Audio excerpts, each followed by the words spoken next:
Hi, I'm Cal Anderson, your host, and this is the final edition of the Weekly Wrap, brought to you from LCTV, Lynn Community TV. It's not that we're going to be just ending the shows, we're going to be encouraging more members to do their own autonomous shows. So in a couple of weeks, you're going to see me debuting Cal's World. It's going to be a half an hour with a couple of different segments, going to do interviews heavy on service, educational, informational things, and green things, and just tips in how to live together nicely in this world. So today, to wrap us up, we're going to have some fun. We're talking about Lynn and Spring's Coming and the Downtown Arts and Cultural District, and I've got a good guest here. Who knows, well, a great guest, because she's Carolyn Cole. She's the director of the Downtown Lynn Cultural District. Welcome to the show, Carolyn. Thank you for having me. This is fun. Yeah. She actually said yesterday she would come in to fill in. I had a regularly scheduled guest who at the last minute had to, for some reason, bag out. I'm very happy that you're Tony Randall. Me too. Well, you know why we call you the Tony Randall, right? No. Because Tony Randall was always available for Jay Leno if he had a guest that was canceling at the last minute. Brilliant. The show must go on. Mm-hmm. Yeah. So Carolyn knows about that because before you were director of the Downtown Lynn Cultural District, you were a performance artist. So tell us about some of that. I dabbled. I grew up, studying voice and theater, doing community shows, actually with the museum's director, Drew Russo, for a few years. He was on the show a few weeks ago. He was? Yes. Did he sing a little ditty for you? No, but he promised he would sometime. That's where we're going to have a longer show coming up. We can expand the repertoire a little bit. Yeah, I grew up studying and performing here in Lynn, and I have a musical theater degree, and I moved to New York, and I was performing there, and then I was getting work in D.C. Tell me some roles you had in New York.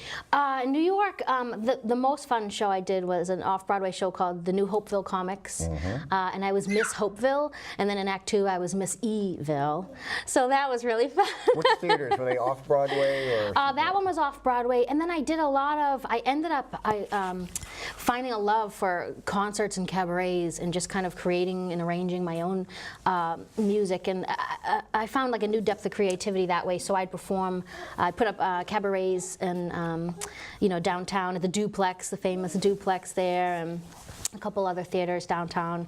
But then I started getting a lot of work in D.C. I was just going to mention, tell us about the Washington, D.C. So actually, so I had been called in for Hairspray probably over 40 times over the course of about 9 years. And if you know the iconic role, it's Tracy Turnblad, made famous by Ricky Lake in the movie. Yeah. Right. Okay, My so tell us favorite your version. take on it. I used to watch that at every little girl's sleepover. Right. The important thing about that movie, it was originally John Waters' first, how do we say, it crossed the line into family fare. Yeah. I mean, you could bring everybody to see that film, but at the same time, it was also very good culturally and telling people. Oh, yeah. It was a very lighthearted example of just leaving prejudice at the door. Absolutely. And it was good for people in my vintage because we remembered American Bandstand. Oh, so yeah. It's emulated very well in there. So tell me about that. Was that fun? Who was the lead in that? Who played Edna Turnblad? Oh gosh, Robert Aubrey Davis, who is very well known in that area. He has his own Sirius radio show. He's brilliant in so many ways, and so this was kind of his first go at the performance side of that on stage, and he's my stage mama. Now, this role is usually, or actually, I guess always played by a man. Yes. And that was because John Waters originally wrote it for the late Glenn Milstead, when I knew him. Yeah. Divine. And so Travolta played him in the movie, and it's been on stage ever since. Yeah. So what's going to be happening in Lynn as far as the season coming up? Goodness, We're going to have another Comic-Con. That's primary interest of mine. I know. You've made that a success. You singularly made that event a success. Well, no, not really, folks. But it was so cool. You know, Brandon Gorski from Raw, I saw some of his work, and it opened my eyes to this whole other, you know, artistic avenue that I hadn't explored downtown before, of you know, graphic illustrations and things. And I'm like, let's do something with this. And Comic-Con just came to us, and for a first effort, I saw a lot of people. Yeah. And how do you track new faces that are not from Lynn coming into town? Now, this is the challenge, and on your watch, there's been I see a crescendo. Yes, so I'd say about 90% of the people who came to Comic-Con had never been downtown, were not from Lynn, and definitely had never been to the Lynn Arts Building, and they just kind of tapped into that genre. So I think that's a lot of it too. There's so many aspects of art, performance, visual, whatever it may be, that somebody somewhere is going to tap into. So it's nice to explore that and reach, you know, a much widespread audience people. The virtual setting that we have shows 3 of the very fine murals that were put up on our walls in the Mural Festival through Beyond Walls last July. There's going to be another 10 to 15 murals added this August. Yeah. Are you involved with that? So I work with. You must be. I like to see myself and the Cultural District as kind of the community catalyst. Like, our Cultural District would not exist without all of these cultural partners and assets that we have that really take us to a different level. And the state sees that, everybody sees that, which is why they designated us a state designated cultural district. Which we were just renewed. Yeah, congratulations. And expanded exponentially. We're working to expand again. I worked a lot with Beyond Walls last year for the Rock the Block. We had started that annual Arts and Culture Festival every year, Kate Lucchini and I, and it seemed like, you know, a great opportunity to partner with someone every year to really bring them to life in a way maybe the city or people outside the city hadn't seen them, whatever it was, but to celebrate them. So we partnered with them last year, put on quite a show. Are there any specific dates or things coming up in the Downtown Cultural District that you want to mention right now for people to hold the date on your calendars, folks? This is how you do it. So Art Week. Art Week started in Boston a few years back, the Box Center of the Highland Street Foundation, and now they've invited us to be a part of it. And it's huge. And it's from April 27th to May 6th. Right. And there'll be events all the week downtown in every facet: documentary, film viewings, tours, historical tours, architectural tours, food fests, you name it, it's happening. And I believe all that programming is going to be completely free to audiences, because that's our mission. Where can people tune into this? You have a Facebook page, We of course? do. We have Carla Sherry, who is an unbelievable asset downtown to have, and we've all kind of like grabbed at her and say, how can you help us? She's wonderful, and she runs all our social media and website and everything, and she posts everything. Tune in, bookmark it, just make a point, folks, of checking in, because there's always so much stuff going on. So much stuff. I got a couple of things related to our mutual interest plucked from the weeks.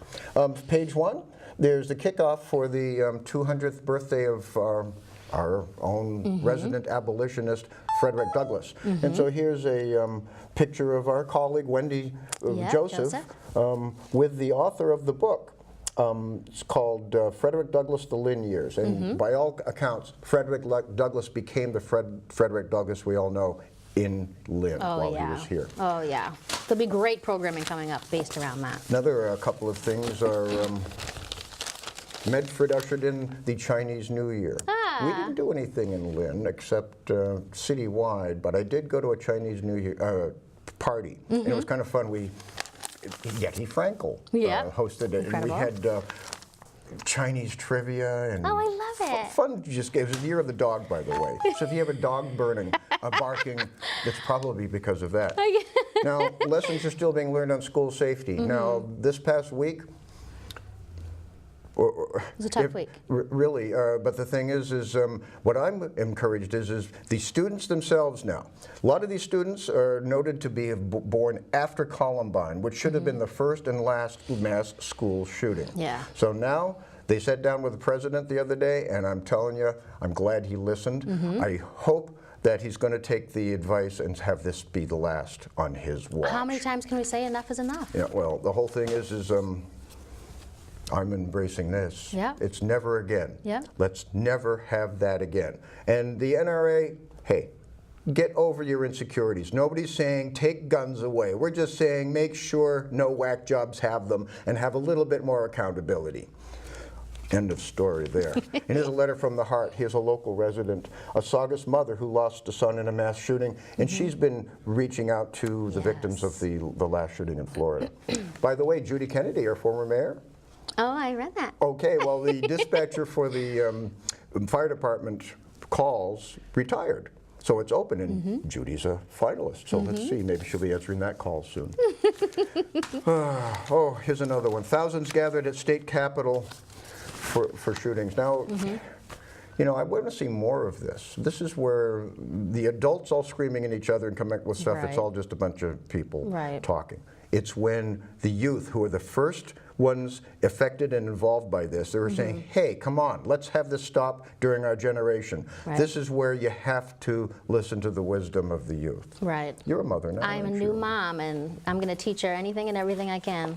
Prepare for this world. You know, by the way, 5 years now, we've been in the wind age in Lynn, and this is an article about how it's kind of starting to show the results Yeah. if the water department's starting to break even or pay for itself.